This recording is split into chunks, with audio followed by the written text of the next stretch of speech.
So TBC Anniversary is coming out. We have the pre-patch date now for the 13th of January, and we have some confirmed changes coming to TBC Anniversary as well. It is also worth noting that TBC Anniversary is now live on the PTR, and I'll be streaming some TBC Anniversary from the PTR myself, so you can follow me on kick.com/SolheimTV, or the link is down below in the pinned comment. I'm also hosting multiple giveaways that you can spend your Kick channel points on, so farm channel points now and spend those in December to win some pretty epic giveaways, including, for example, Midnight Epic Edition in December as well, if you're playing Midnight. Either way, let's talk about some TBC changes and how people are reacting to them. For this, we're going to go to Reddit, the best place to find some unhinged takes when it comes to, well, how people are reacting. And there are a couple of posts here that I find funny, because it really just shows that people are incredibly split on this topic.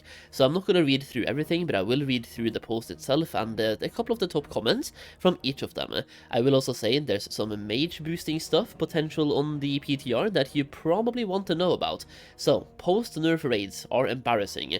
Raids. Every player's first character will be required to become fully attuned for each raid, but upon doing so, that raid will be unlocked for all characters on the player's Battle.net account, and raids will be released in their post-nerf state. So, well, we're gonna get nerfed raids. This is actually so incredibly lame of them to do, and feels like it's pandering to a very vocal minority. I can't think of anyone who this change is healthy for the game. Who this change is healthy for in the game.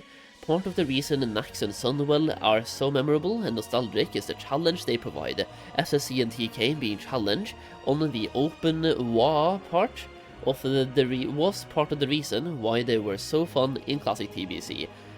Think they're probably just looking at the numbers. TK or SSC saw a drop-off in player retention because players couldn't clear them pre-nerf.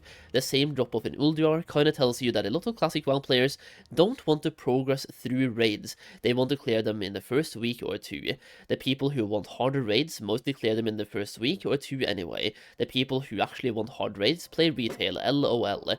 There are quite a few classic players who think that they want hard raids and that they are good enough to do them, and I wish a lot of them get their ass kicked by Mist of Pandaria heroic raids and they quit. So yeah, like, a lot of stuff, man, over here. Now, if you look at this post-nerf raids is embarrassing. Then you have this one. Post-nerf is better for the health of TBC Classic. What we see is a vocal minority complaining. However, looking at the rating numbers, it is clear that when the content is easier, that is when more people play the game. We have seen the massive drop-off in Ulduar and for SSC and TK. What is the point of Blizzard just making the same mistakes one more time? Hardcore groups can focus on their speedruns and parsing, meanwhile more raiders get to see the content. Win-win. We also consider that this time around there is no GDKP. Can you imagine how Pugs would fare in pre-nerf T5 or Sunwell? Nerfs to Vash and KT are warranted, nerfing the rest is crazy. Killing pre-nerf Vash and KT gave me a rush, mostly of relief, that I can't say I've ever experienced in any other game or gaming moment. I wish that more people could experience that. But do I think there's a cost of driving casuals out of the raiding scene, which I can see these bosses doing? But I do think, okay, there we go, that's probably too high of a price for a reunion tour that Anniversary Edition is supposed to be. I could see it both ways. I kinda like what he said here, by the way, nerfing these bosses individually, but not nerfing everything. I can see that being a good take, by the way. Why not include options for both difficulties? Too much work for a small indie company like Blizzard, sadly. The thing is, this is a meme, but it's true. It's a meme and it's true at the same time. So this right here, once again, post-nerf raids are embarrassing. Over 2, they are better for the health of the game, and then you have this. Post-nerf raids are going to kill the Burning Crusade. Check the comments underneath this video, right here. Not a single person supports post-nerf raids. Many saying they will quit or just not bother playing. The only people who support it are going to quit 1 month in the Karazhan anyway, and move on to the next big shiny thing in gaming, such as Midnight, while the rest of us will be stuck playing watered-down nerfed garbage that not a single person has ever asked for. Edit, LOL at the same 10 to 20 toxic casuals hijacking any thread that wants original TBC raids. Time to find a hobby. That people are on so many different sides of this topic, man. It is crazy just to see the reactions to this one change, by the way. And here's the thing, I don't care. Like, to me, I don't mind the raids being easy, I don't mind them being challenging, whatever happens to the raids I'm okay with, but that's my take as a super casual person who just does the raids every now and then. I'm not like a religious raider, I don't raid every single week, I don't raid on 10 characters, I'm just enjoying the content, okay? Either way. 3 considerations for TBC Anniversary. Hey guys, excited for TBC like everybody else? 3 simple considerations at play, 2 of which folks are already likely in favor of, and 1 of which is still controversial. Number 1, let us copy characters to Era instead of transfer them. Many of us would love to keep our characters that we poured a ton of time into on the TBC server along with continuing to play vanilla raids on Era as well. This was the case previously, and what has changed this time around? I'm asking the same, by the way, like, how is this too much work this time, when you already see, like, maybe they are pulling data from back in 2020, and they say, oh, there wasn't enough cloning, it's not worth doing. But back then, people didn't really understand how popular Era would turn out to be. There are thousands, if not tens of thousands of people, who, if you went back in time, they would have bought that clone. So, like, there's so much money to be printed by Blizzard here as well.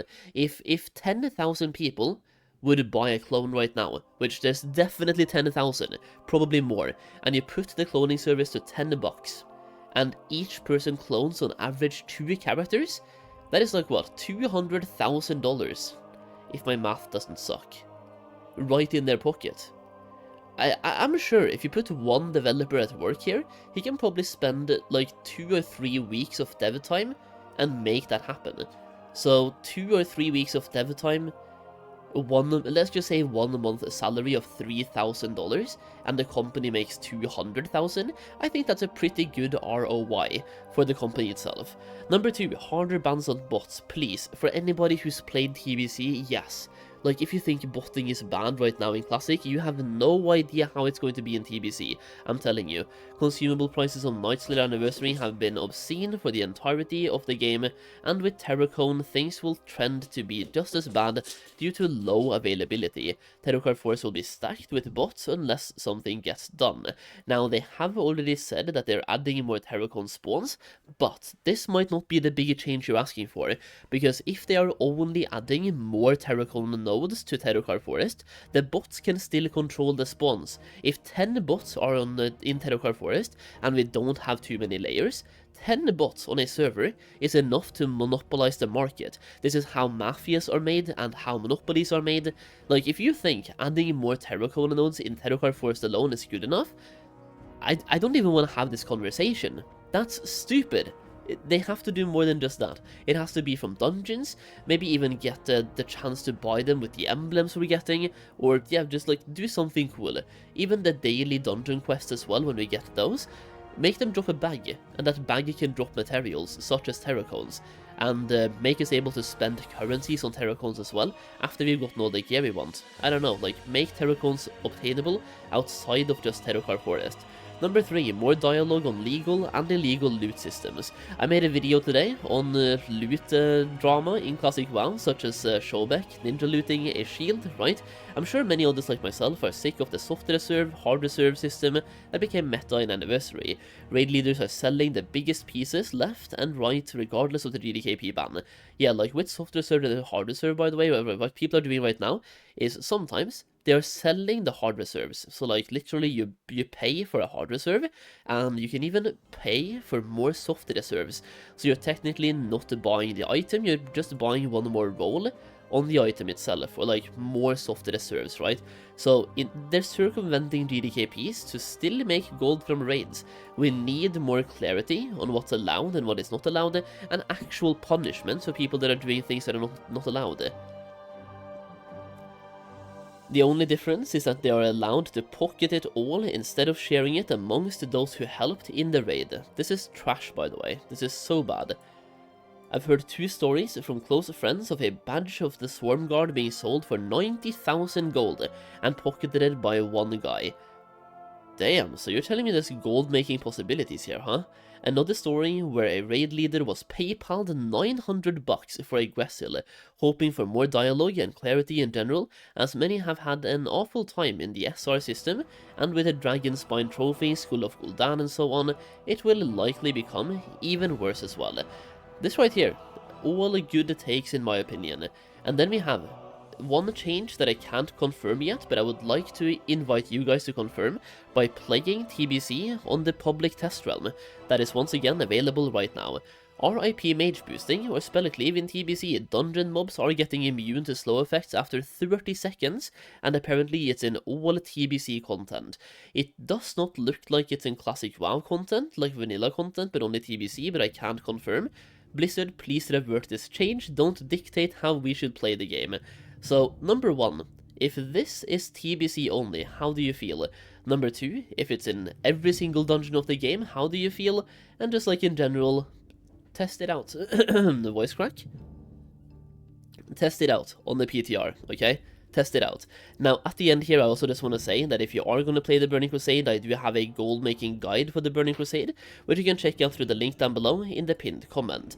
If you want to make way more gold than you ever have before in any version of WoW, check it out. I will show you how I made hundreds of thousands of gold in the Burning Crusade, and you can even make over 1,000 gold per hour at launch. There are some pretty insane gold farms. So I will tell you guys all about that in the guide. You also have a bundle option for both Classic WoW and TBC, that is currently on a massive discount, by the way, that is also linked in the comments down below. By getting either one of these guides, you also get lifetime updates, so whenever I make updates to the guide, you get that update sent to you for free. You also get early access to YouTube videos, exclusive videos, and access to a gold making community for that expansion. So check it out, there's a lot of stuff in one-time purchase, no monthly bullshit, just like one purchase, and you get help for a long time and make way more gold. So yeah, check that out as well. I will also be streaming my own TBC PTR testing live on Kick. I'm streaming every single day. You can also exchange your channel points on Kick to get entered into giveaways and such. So yeah, watch on Kick, lurk on Kick, get those channel points and join giveaways to get cool stuff. Either way, thank you for watching. It's been 12 minutes, so I'm not going to waste your time here. Have a wonderful day. Thank you for watching. Leave a like, leave your thoughts in the comments, and I'll see you in the next video. Peace out.